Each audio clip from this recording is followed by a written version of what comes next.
China இருக்கிறீங்க நீங்க, ஒரு 1 லட்ச ரூபா சைனா இருக்கிறீங்க நீங்க, ஒரு 10 ரூபாய் பாருனா ரெண்டா பேட்டா நிக்குது பாரு, சைனா பாரு.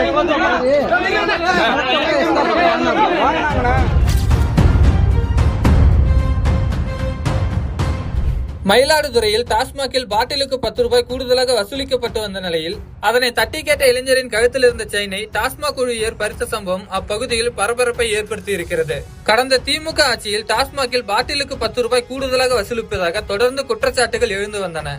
அப்போதைய திமுக அரசு அதனை மறுத்தாலும் பல டாஸ்மாக்குகளில் பாட்டிலுக்கு 10 ரூபாய் கூடுதலாக வாங்கும் வீடியோக்கள் சமூக வலைதளங்களில் பரவின.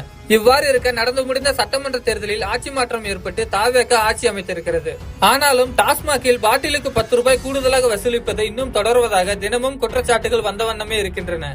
இதற்கு மத்தியில் முதலமைச்சர் விஜய் பள்ளி மற்றும் கோவிலுக்கு அருகில் உள்ள 717 டாஸ்மாக்குகளை மூட உத்தரவு பிறப்பித்தார். மேலும் டாஸ்மாகில் அரசு நிர்ணயித்த விலையை விட கூடுதல் தொகை வசூலிக்கப்பட்டால் சம்பந்தப்பட்ட மேற்பார்வையாளர்கள் மற்றும் விற்பனையாளர்கள் மீது கடும் நடவடிக்கை எடுக்கப்படும் என டாஸ்மாக் பொது மேலாளர் எச்சரிக்கை விடுத்திருந்தார். இவ்வாறு இருக்க முதலமைச்சரின் உத்தரவுக்கு பின்னர் மயிலாடுதுறையில் பேருந்து நிலையத்தின் அருகில் உள்ள 2 டாஸ்மாக் கடைகள் மூடப்பட்டன. இருப்பினும் ஊரக பகுதிகளில் உள்ள பல்வேறு டாஸ்மாக் கடைகளில் பாட்டிலுக்கு 10 ரூபாய் வாங்கும் விவகாரம் ஓய்ந்த பாடில்லை.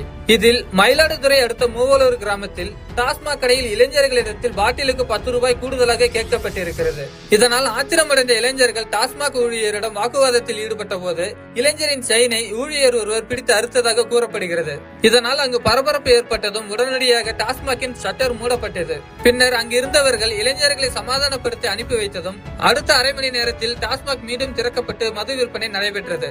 இந்த சம்பவம் குறித்து மயிலாடுதுறை போலீசார் விசாரணை நடத்தி வரும் நிலையில் டாஸ்மாகில் பாட்டிலுக்கு 10 ரூபாய் கூடுதலாக இன்னும் தொடர்ந்து வாங்கப்பட்டு வருவதால் தாவேகாவை இதுதான் உங்கள் மாற்றமா என பலரும் விமர்சித்து வருகின்றனர்.